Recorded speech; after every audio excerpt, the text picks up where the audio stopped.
Welcome back. Alzheimer's disease is the #6 killer here in the United States, taking the lives of more than 5 million people a year. That number anticipated on tripling by the year 2015. There's no cure, but new reports say we may be getting closer to finding a possible cause.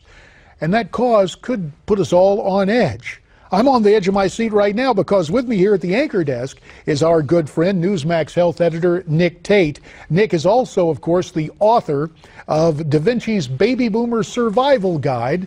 It's got lots of useful information in it, and us baby boomers, Nick, are very concerned as we continue to grow up about Alzheimer's.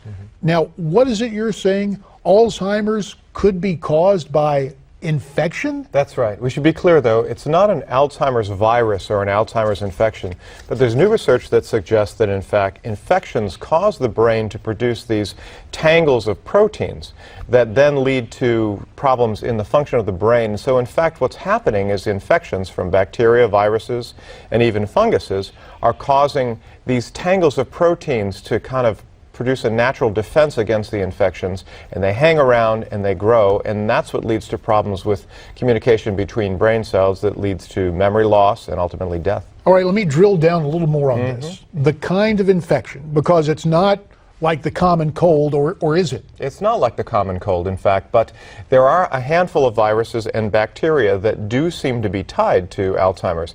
Herpes simplex 1 is one. This is the virus that gives you cold sores. Very, very common. There are more than 100 studies that have linked it to Alzheimer's. There's lots of research that shows that individuals who have Alzheimer's have higher rates of infection from things like bacteria that are common. Chlamydia is another one that's very common. So there's something new happening that we are just beginning to understand that may be connected with our own autoimmune system and the way that can trigger Alzheimer's. All right. So, like a lot of stories, this initially puts us on edge, but there are some signs of promise, right? It's a good news, bad news thing. What is the good news hidden in this kind of scary headline? The good news is if we know what causes Alzheimer's, if we know the processes that lead to Alzheimer's, it gives us a better chance of finding out how to address it.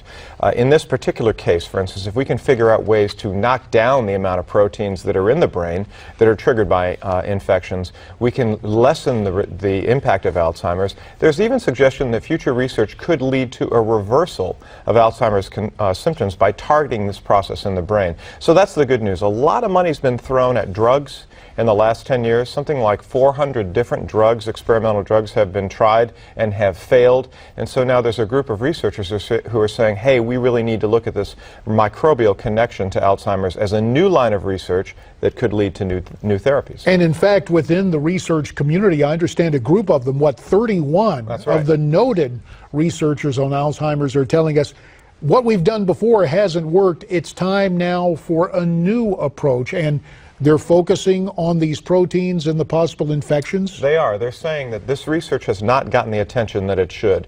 And some early findings of research could be a game changer for the treatment and prevention of Alzheimer's. As you say, it's 31 internationally known experts in Alzheimer's who are saying, look, we've thrown billions of dollars at drug developments that have not proved fruitful. We need to look at this link, and that should provide the new way as we move forward to limit the number of people that will develop Alzheimer's and help those who have it today.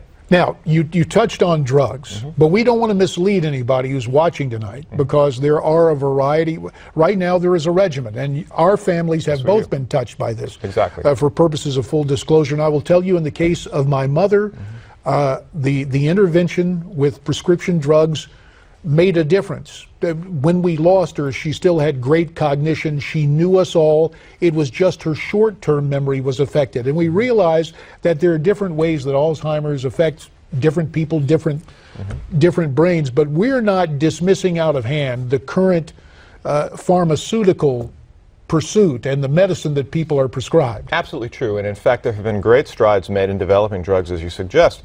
The same was the case with my father, who we lost to Alzheimer's a year and a half ago. The medications that are available, though, merely slow the progression of Alzheimer's. They don't reverse it, they don't cure it, they don't target the underlying conditions. So, while recognizing that they are beneficial to people with Alzheimer's, and that is the best that we have in hand today, we really do need to push further to those things that might reverse it might prevent it and might treatment, and this new line of research on microbial connections to Alzheimer's might be just the way to do it. There's a range of other research out there too that suggests that targeting these plaques is really the way to go, and there are some medications that are used to reduce blood clots, to treat statins and cholesterol that are proven to be effective, and even some research that suggests what you eat, probiotics in your diet, having healthy bacteria in your system may be beneficial. Well, let's drill down a little bit more. First on the pharmaceuticals and then on the diet, because as the attorneys would say, there's a preponderance of physical evidence to indicate that I want to shove that diet thing to the rear. But